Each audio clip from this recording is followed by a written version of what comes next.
It was without a doubt one of the most stunning finishes in the history of the Boston Marathon.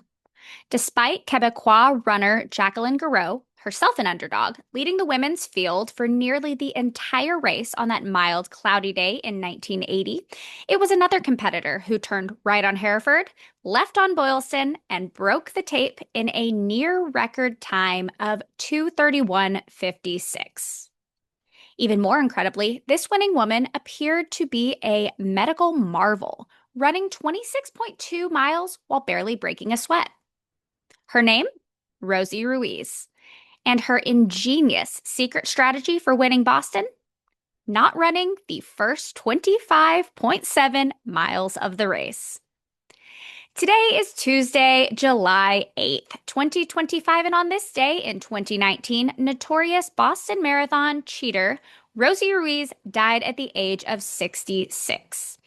On this episode, we will learn about that infamous race, recap how the events at the 1980 Boston Marathon played out, and discuss whether Rosie sought redemption in the years after securing her place in running infamy.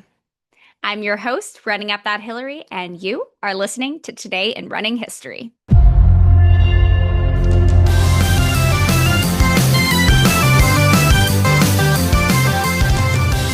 Okay, guys, so the first thing I want to say is that even though Rosie Ruiz was a cheater whose actions I do not condone, this episode is not celebrating her death.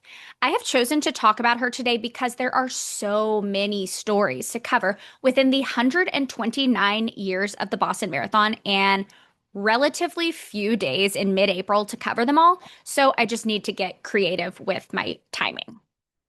Now let's talk about Rosie Ruiz. There's not much info to be found regarding her early years, but here is what we do know. She was born in 1953 in Havana, Cuba, and immigrated to Florida when she was 8. She got separated from her mother and grew up living with various relatives. She apparently learned the piano as a child, earned a music degree from a small college in Nebraska, and became a piano teacher. She moved to New York City sometime in the late 70s, and it was there that her very unusual running career began.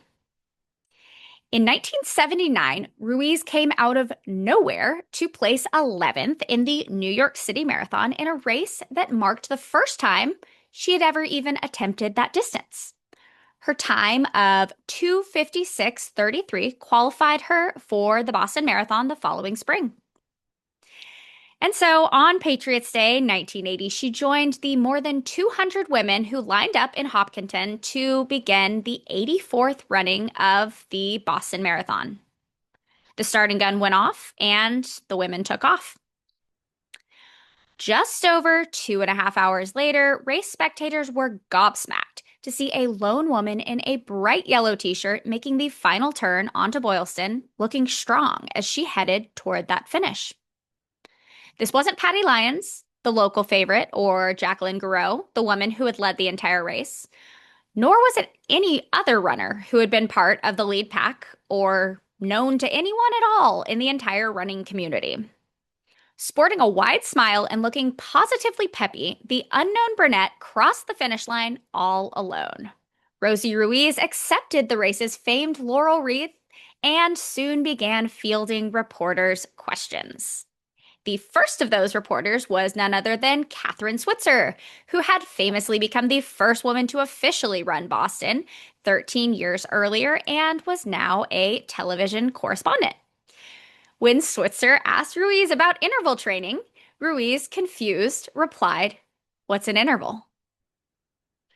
Local running legend Bill Rogers, who had just won the men's division for the 4th time, was immediately suspicious of Ruiz's win.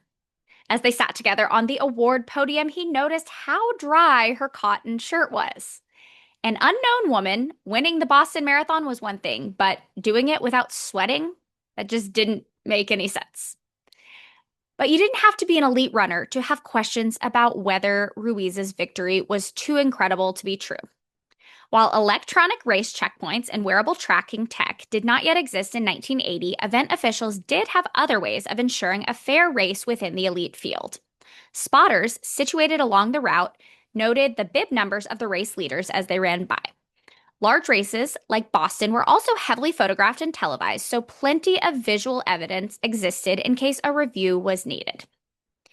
It took about a week for race officials to complete their investigation. After speaking with the lead women and many spectators and volunteers and reviewing TV coverage and more than 10,000 photos, Boston Marathon officials confirmed that they found no evidence that Rosie Ruiz ran any part of the race other than that final half mile. Ruiz was officially stripped of her title, and Canadian Jacqueline Gouraud was declared the rightful winner. As you can imagine, this was huge news within the running community, including members of the New York Roadrunners. The club decided to launch its own investigation into Rosie Ruiz's performance at the New York City Marathon the previous fall. And unsurprisingly, they discovered that Ruiz cheated her way to a top 25 finish there as well, actually relying on the subway to cover most of those 26.2 miles. Even more audacious was the lie that Ruiz included in her application to run New York City in the first place. Facing disqualification after turning in her forms late, Ruiz was granted an exception after falsely claiming to have an inoperable brain tumor.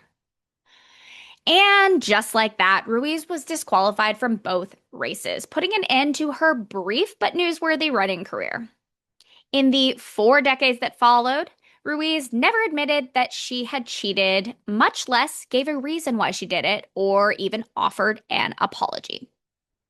What she did do was spend the rest of her life atoning for her mistakes, striving to be a role model, and conducting herself always with honor and humility. I'm just kidding. She didn't do any of that.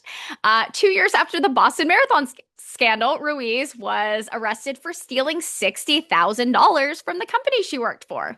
And a year after that, she was arrested again, this time for selling 2 kilos of cocaine to an undercover cop. Then she got married, had 3 kids in 3 years, got divorced, met a new partner, and then vanished from the public eye for 3 decades until news outlets reported her death. According to her obituary, it came after a 10-year battle with cancer.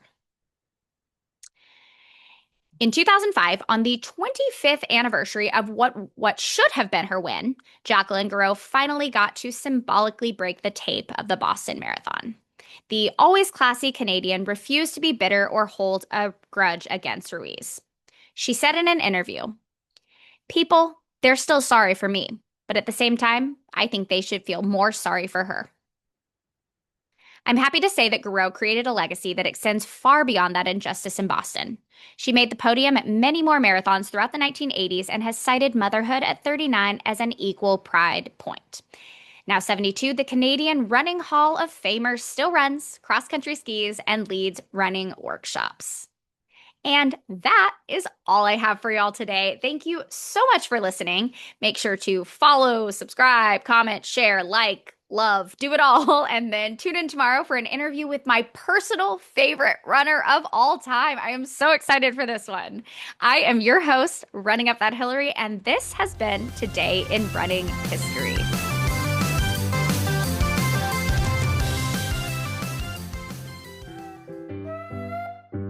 Evidence existed in a case. God dang it. While electronic race checkpoints and wearable tracking tech did not yet exist in 1980, an event. Oh my God. Why is it? It's like there's a paragraph every single time that I just cannot get through. And here it is. While electronic race checkpoints and wearable track tech did not yet exist in 1980, event officials did have other ways of ensuring a fair race within the event. Oh my God. Okay. The unknown brunette crossed the finish line.